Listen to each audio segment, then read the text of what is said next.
Hey, what's up, Good Life? Thanks for joining me for today's 128 moment. I want to talk to you today about something that's going around, some fake news and lies that are out there. You know, we've heard a lot of things, conspiracy theories and stuff's being posted on Facebook, but I want to tell you about a lie that I think is the most destructive of all. And it's something that's not new to this pandemic. For years, people have been saying that God won't give us more than we can handle. You've actually probably heard it from, or maybe even said it to, people in Christian circles, that God won't give us more than we can handle. Here's the problem, that it's nothing but a lie. It's based on a selective edit of 1 Corinthians 10:13 that talks about the fact that God won't allow us to be tempted beyond what we can handle, that He'll always provide a way of an escape. But that selective edit has landed in a very destructive lie, that God won't give us more than we can handle. People say it when times are hard, hey, you know, God won't give you more than you can handle. Here's the problem. Life is often more than we can handle. So when that happens, what do people conclude? Well, then God must be a liar. And that's a devastating lie for people to be let loose in people's lives, in particular in times like these, where sickness, uncertainty, economics, all sort of things are piling in on top of us at the same time. It certainly can be a time when it feels like life is more than we can handle. See, here's the thing. I believe God does give us more than we can handle, and He does it often.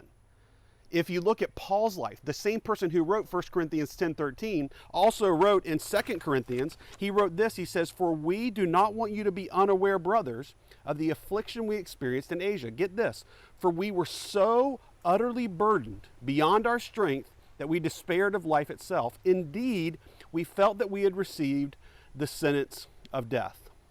Paul endured affliction that seemed like more than he could bear, affliction that made him despair for life itself. It sounds like God gave Paul more than he could handle. So the question then comes, why would God do that?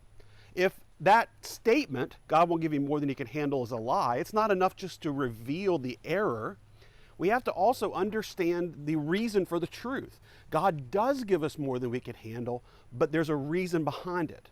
Paul goes on to say in the very next line, that happened, but that was to make us rely not on ourselves, but on God who raises the dead.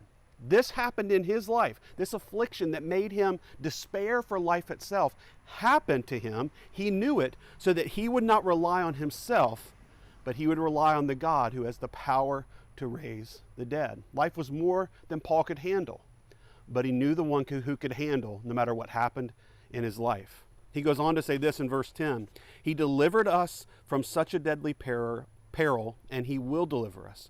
On Him we have set our hope, that He will deliver us again. You must also help us by prayer, so that many will give thanks on our behalf for the blessing granted us through the prayers of many."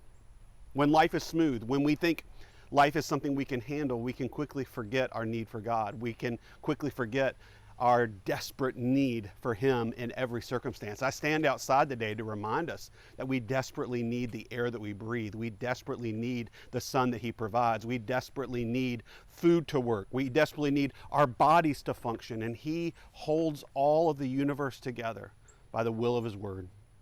Paul knew that he was allowed to experience something that he couldn't handle to remind him of something that he couldn't forget. That he couldn't get through life, whether good times or bad times, without the one who gave his life for him. If Paul needed that reminder, then so do we. We find ourselves right smack dab in the middle of a global pandemic, a situation that none of us can handle. And if you've paid attention to the news at all, you've seen the very people who are called to deal with these situations. They spent their lives studying pandemics, studying the spread of disease, studying the treatment of disease. Nobody seems to know what to do.